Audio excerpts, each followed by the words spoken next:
আসসালামু আলাইকুম দর্শক, কেমন আছেন? আশা করি ভালো আছেন। আমিও আপনাদের দোয়ায় অনেক ভালো আছি।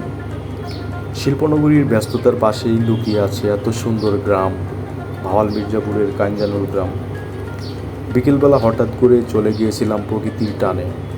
আর সত্যি বলতে শুরু থেকে শেষ পর্যন্ত মনটা শান্ত হয়ে গেছিল। গ্রামের এই মেঠো পথগুলো যেন শৈশবের কথা মনে করিয়ে দেয়। চারিদিকে কাঁঠালের গন্ধ আর সবুজের ছোঁয়া। দর্শক, আমি বর্তমানে যে জায়গাটাতে দাঁড়িয়ে আছি, এখানকার বর্তমান দৃশ্যটা আপনারা দেখতেই পাইতেছেন। প্রচণ্ড রোদে এখানে কিন্তু সবসময় ছায়া থাকে। সত্যি বলতে যারা প্রকৃতি ভালোবাসে তারা অবশ্যই সময়টাতে এখানে এসে বসে থাকে। ঝিরিঝিরি বাতাস আর পাখির ডাক সব মিলিয়ে অন্যরকম অনুভূতি আছে। মুহূর্তেই মনটা শান্ত হয়ে যায়। এখন যেহেতু গ্রীষ্মকাল, গাছে কাঁঠালের সিজন, কিছু কিছু গাছে কাঁঠাল ফিরেছে।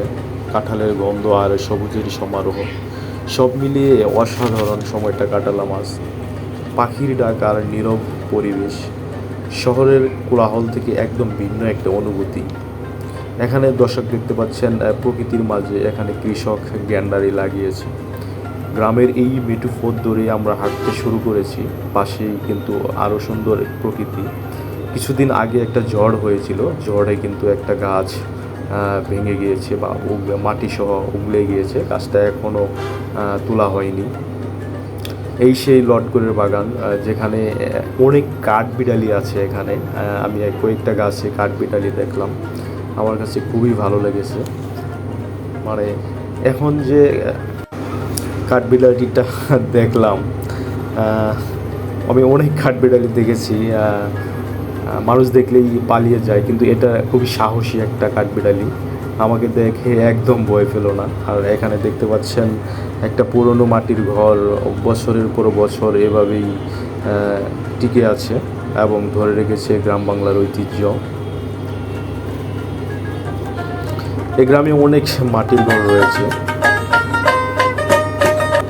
বিকালের হালকা বাতাসে দুলছে ছোট ছোট গাছ, বড় গাছ, সত্যি মন ছুঁয়ে যায়। আমরা এই পথ দিয়েই হেঁটে চলে যাচ্ছি, একদম কোলাহল মুক্ত, কোনো গাড়ির শব্দ নেই এখানে। সামনেই একটা পুরাতন বাংলো বাড়ি আছে। বাংলো বাড়িটা অনেক অনেক দিনের পুরনো একটা বাংলো বাড়ি। এখানে একটা রিসোর্টের মতো, প্রায় অনেক লোক এখানে আসে ঘুরতে এবং দেখতে। তো আজ সময় নেই তেমন, এখানে আর গেলাম না, অন্যথায় চলে গেলাম। আর আমরা এখানে চলে আসলাম, এটা একটা দ্বীপের মতো, মানে উঁচু জায়গা। উপরে ধীরে ধীরে উঠলাম। ওঠার পরে এখানে অন্যরকম একটা অনুভূতি, যেহেতু একটা উঁচু জায়গা। প্রচণ্ড মানে ঝিরিঝিরি বাতাস এখানে কিন্তু বয়ে চলছে। সেই বাতাসে আপনার ছোট ছোট গাছপালা আর বড় বড় গাছপালা কিন্তু বাতাসে দুলতেছে। সত্যি অসাধারণ একটা দৃশ্য, মনোমুগ্ধকর একটা দৃশ্য, দেখলেই মনটা ছুঁয়ে যায়। প্রকৃতির সব কিছুর মধ্যেই কোনো না কোনো আশ্চর্যজনক কিছু লুকিয়ে থাকে। আমরা আল্লাহকে বিশ্বাস করি আর তার সৃষ্টিকেই প্রকৃতি বলে অভিহিত করে থাকি। প্রকৃতি হলো আল্লাহর এক মহান শিল্প। প্রকৃতি হলো সরলতার পূর্ণ এক যৌগিক আশ্রয়। প্রকৃতির মাঝে হারিয়ে গেলেই নিজেকে খুঁজে পাওয়া যায়।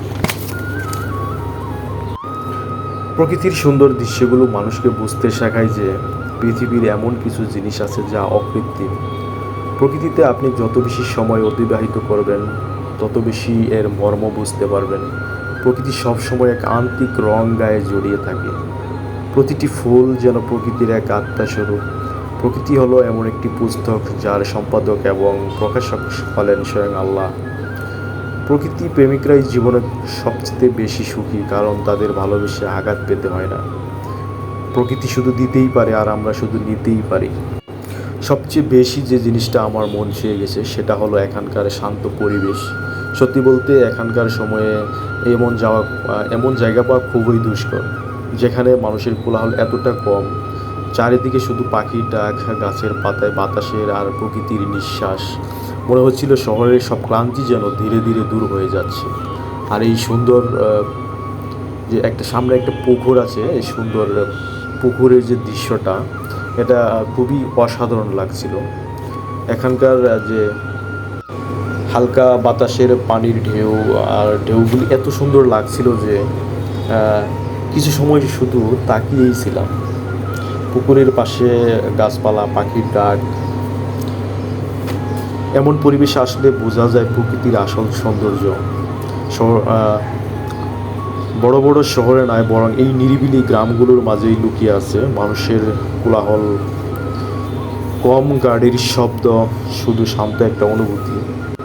ব্যস্ত জীবনে কখনো সুযোগ পেলে এমন গ্রামের প্রকৃতির মাঝে একটু সময় কাটিয়ে আসবেন, মনটা সত্যি অনেক শান্ত হয়ে যাবে।